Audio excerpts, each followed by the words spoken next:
भात जदि बली जाइथिबो बा बळका भातरे किछि टेस्टी आ हेल्दी बनाइबा पई इच्छा होतले थरे थरे ए वीडियोटी को निहाती देखंतु। आ जो दिन एई रेसिपीटी घरे बनेबे से दिन किछि भी तरकारी दरकार पड़िबनी, एंती ही समस्ते हाथ चाटिकी खाई नेबे। आ छोटरू बड़ समस्त को बहुत पसंद होइथाय। सेति पई वीडियोटी को स्किप न करी शेष पर्यंत निहाती देखंतु। आशा करूछि वीडियोटी आपण माननकु बहुत पसंद आसीबो। आ वीडियोटी पसंद आसिले प्लीज लाइक कमेंट शेयर और सब्सक्राइब निहाती करंतु। नमस्कार, मु प्रज्ञा आपन स्वागत करुच्ची प्रज्ञा होम किचन को। जमा भी लेट करवानी, चलतु देखा आज रेसिपी। आउ ए रेसिपी आगे बिरियानी भी फिका लगे, मुझे ग्यारंटी देकी कहूँ कहीं जेबे भी ये रेसिपीटी घरे बनइबे छोट छुआरू बड़ लोक समस्त तो प्राय पसंद होता है। आ मो छुआ मान बेसिकाली ये रेसिपीटा बहुत पसंद होता है। तो से भाविली आपण मानक काले पसंद आसो से रेसिपीटा आपण सागर सेयार करी। तो से प्रथम मुझे बड़का भात नहीं सहित किसी सोयाबीन को पानी रे किछि समय आगु मु बतराई नहीं जहाद्वारा सोयाबीन नरम हो जाए। आठी मुझे गाजर नहीं, आपड़ जेकोसी परिबा भी यूज करें।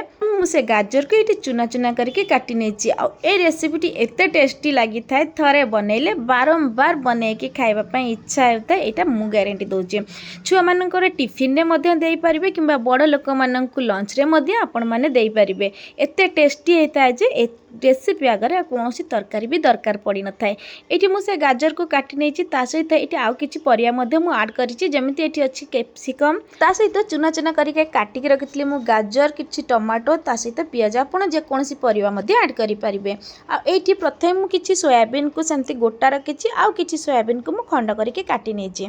आतापर मुझे गोटे कड़ई रे किसी सोरिष तेल देती, तेल भल भाव में गरम हो सारापर अल्प किसी जीरा देती, जीरा को देकी किछि समय ये भाजी नवा परे काटिकी रखि पियाज को ये आड करी। पियाज को टिके गोल्डन ब्राउन हला पर्यंत ये मुझे भाजी नहीं। पियाज टी एठू लो फ्लेम रे ही भाजतु। लो फ्लेम रे पियाज भाजी हो सारापर ये मुझे किसी अदा रसुण छेचा रखी, से छेचा को देकी किछि समय भाजी नहीं, जहाँफल कि अदा रसुण जो कंचा स्मेलटा थाए सेटा आमर चलीज।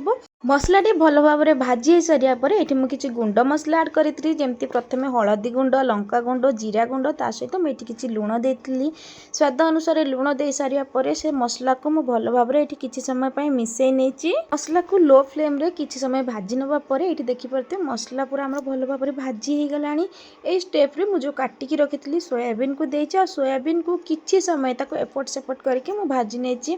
मुझे पानी आड करनी सोयाबीन को लो फ्लेम किछि समय ताको भाजी नबा, माने सोयाबीन जमी भल भाव में भाजी हो। सोयाबीन भल भाव में भाजी हो सारापर ये अल्प मु छोट छोट काटिकी रखी टमाटो को आड करी, सहित कभर घोड़े किसी समय से सोयाबीन को सीझापी छाड़ी, जहाँफल कि टमाटो आमर टिके सफ्ट हो, सोयाबीन आमर भल भाव में भाजी हो सहित टिके नरम हो। स्टेप्रे मुझे काढ़ी गोटे प्लेट को रखी नहीं। आ से सेम कड़ई प्रथम मुझे सोरिष तेल देती, कटा होता पियाज को देती। पियाज किसी समय भाजी हाँवा पर माने पूरा पियाज भाजी हेनी, जमी पियाज टी कंचा कंचा रही अवस्था मुझे काटिकी रखी गाजर को आड करी। गाजर को भी सेमती किसी समय मुझे भाजी नेबी, जमा भी पूरा सीझीबनी, गाजर हल्का हल्का कंचा थी। गाजर को किसी समय भाजी नवा पर ये मुझे स्वाद अनुसार लुण आड करी, जेहेतु आगुरी आम सोयाबीन लुण आड करते से माने स्वाद अनुसार आपण मैंने लुण आड करूँ। तापर मुझे किसी कैप्सिकम देती, से कैप्सिकम को 50 ରୁ 60% मुझे भाजी नहीं। बेसी भाजवा द्वारा आमर भात सांगे मिसीज और खावाई जमा भी टेस्ट लगभग, से हल्का हल्का टी कंचा थी से अवस्था आम जो भात रखी से भात को मुझे आड कर नहीं। भात को आड कर नवापर किसी समय मुझे एपट सेपट करके भाजी नहीं। भात को कड़ई रे ढालिबा समय गैस रो फ्लेम लो ही रखंतु। लो फ्लेम रे सबू प्रोसेस ही करने पड़ी थाए। आ जिते भी भात को भाजुंट कंटिन्यूअसली से भात को भाजी नियंतु। आ जमा भी भात कभर घोड़े कि ये भाजा को पड़ेनी कि टोटाल पानी ही यूज हुए। मुझे मो वीडियो देखा बस सेमती ही चली था। आ वीडियो को स्किप कले जमा भी जानीपारे, से प्रथम शेष पर्यंत निहाती देखते।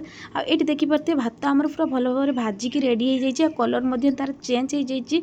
ये अवस्था मुझे भाजिक रखी सोयाबीन को ये आड कर नहीं। आप देखिए जानीपारे केते सुंदर देखा। भात पूरा गोटा गोटा रही, पूरा बिरियानी टाइप देखा जाउछि। बास्ना भी तार बहुत बढ़िया होता है।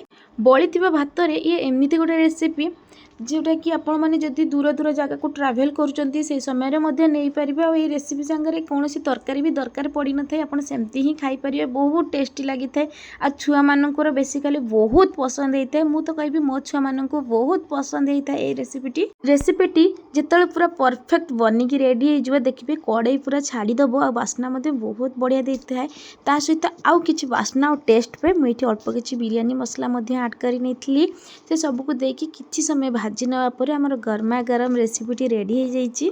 मो झील तो ता ना देता सोया राइस फ्राए आपन को कौन लगुच रेसिपीर ना कौन रखापी आप निहाती कमेंट्रे जनातु जदि मो रेसिपीटी आपण मानक भल लगी प्लीज लाइक कमेंट शेयर और सब्सक्राइब निहाती करंतु जहाँफल कि मुझे जहाँ भी नुआ नुआ वीडियो अपलोड करी आपण मान पाक प्रथम नोटिफिकेशन जीव और जदि मो चैनल रे नुआ अच्छा प्लीज मो चैनल को सब्सक्राइब करके बेल आइकन को प्रेस करंतु जहाँफल कि मुझे जहाँ भी नुआ नुआ वीडियो अपलोड करी आपण मान पाक प्रथम नोटिफिकेशन जीव। घरे जदि भात बड़ी जाऊँ जमा भी टेंशन करंतुनी एपरी थरे थरे बनातु किपरि लागला कमेंट बॉक्स रे निहाती जणातु रहिली देखा आ गोटे नुआ वीडियो रे।